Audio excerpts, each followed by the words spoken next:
Credit where it is due. When it comes to talking about dangers of illegal immigration, there is no political party like the Bharatiya Janata Party.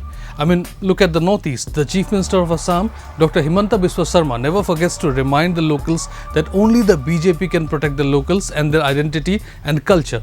Without the BJP, nothing will stop illegal immigrants from overtaking all of the Northeast. And let us be honest, this tactic has helped the BJP in several ways in the region. I mean, the dislike for immigrants from one specific religion and the promise of protecting locals combined with the corruption-ridden tenures of several Congress governments helped the BJP ride to power in Assam, Manipur, Tripura, Arunachal, and while in Nagaland, it is part of the ruling alliance. But while the party never fails to talk about illegal immigration and, well, people from one particular religion intruding across the Northeast, there is no party that is more scared to talk about one issue: illegal immigration in Tripura. In this week's episode of Decoded, we talk about why the BJP can no longer afford to look the other way when talking about Tripura. Pursuing for months. Village of Assam. In the 75th Independence Day.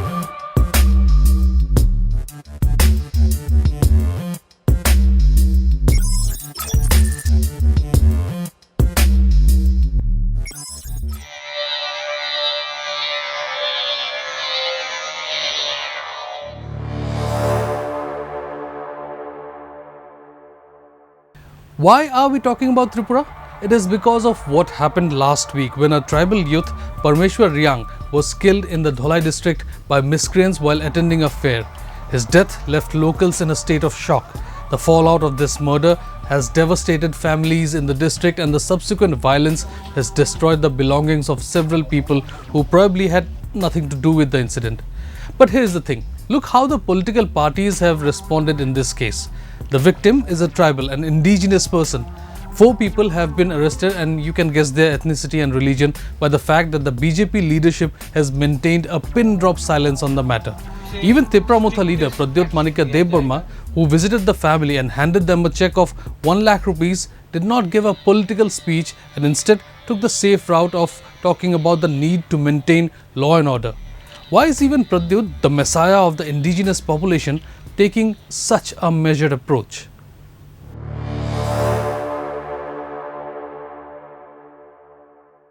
As a Bengali, I fully expect to be trolled for this, but here it goes. When I say Tamil Nadu, you assume I'm talking about the land of Tamils, right?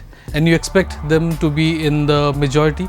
The same can be said about Kerala and Malayalis, Karnataka and Kannadigas, Bihar and Biharis, and Bengal and Bengalis. But then comes Tripura, where the indigenous people are neither in the majority nor power.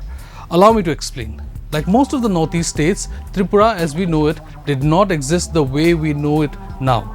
It was a kingdom, and a kingdom where, as per 1881 census data, the population of Tripura's 19 scheduled tribes stood at 63.77%. In 2011, this number has dropped to 31.78%. How did we get here?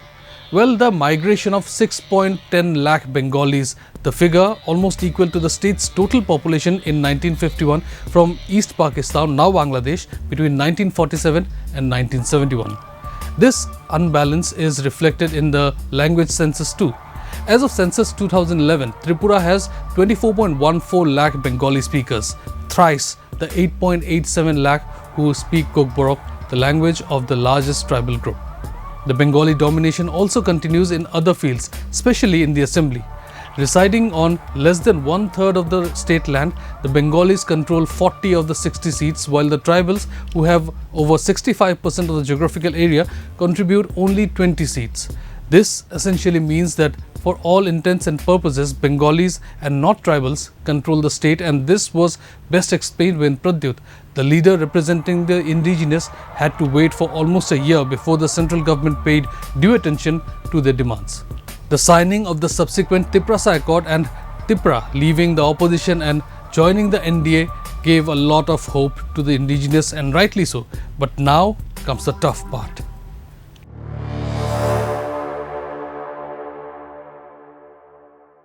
Now, this may sound offensive to some of you, but it takes very little in Tripura to cause violence.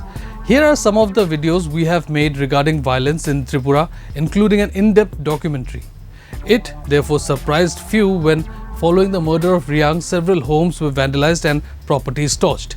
EastMojo did a small report and the comments mostly supported the violence. Why?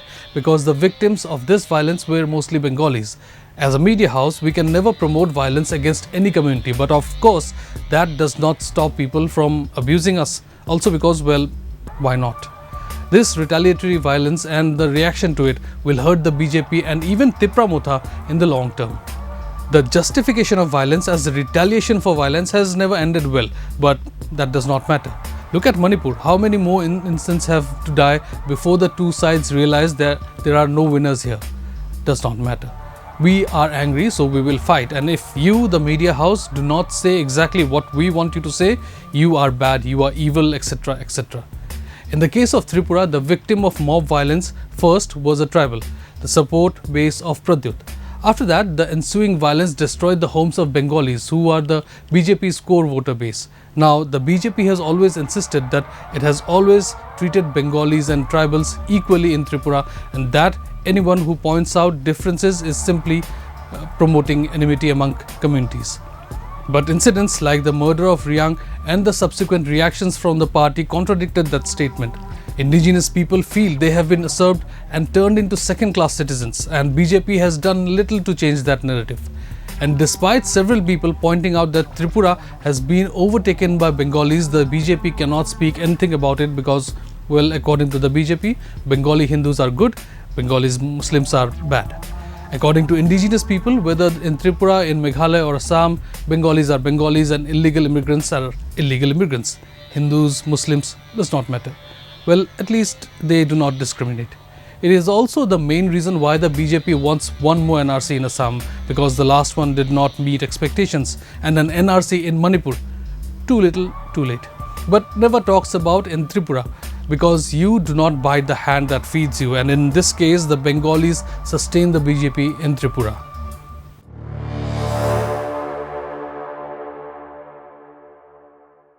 Few leaders in the northeast command total respect from their community like PRADYOT.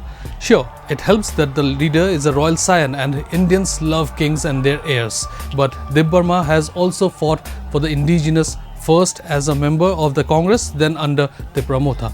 Such is the support for him that when his sister Kirti Debbarma, who probably no one had heard of outside Tripura, was nominated for the Lok Sabha elections, it became pretty clear that she would win without doing much. And of course, she did.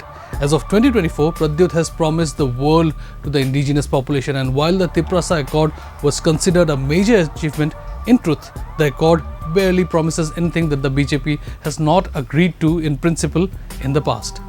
Crucially, there is no mention of NRC or even acknowledging the illegal immigration in the state in the Tripura Accord. I mean, okay, on one hand, the Tripura Accord agrees to amicably resolve all issues of the indigenous people of Tripura relating to history, land rights, political rights, economic development, identity, culture, language, etc. But has anyone wondered how that will happen? For the time being, we do not know. Also remember, for the BJP, terms like illegal immigration, the CAA and an NRC are relevant only if that helps them target Bengali Muslims in the northeast. Since the Muslim population in Tripura is not as high as in Assam, this does not help them much in Tripura. Also, any attempt to highlight the illegalness of Bengali Muslims would only result in the conversation turning towards, and what about Bengali Hindus in Tripura? And that the BJP does not want. But for now, remember that despite the murder of indigenous youth, there will be no challenge to the authority and power of PRADYOT or the BJP for that matter. But now that PRADYOT is part of the ruling alliance, Tripura must take up the matter and ensure justice for the victim's family at the earliest. PRADYOT must also realize that now, when people, especially indigenous people, express anger at the government, it is also directed towards his party, since Tripura is part of the government. His demands from greater autonomy for the TTADC to the dream of greater Tripura land are also the demands of millions of locals, and if this party fails to achieve this, it would be safe to say that come the next elections, he does not face the ire of the locals.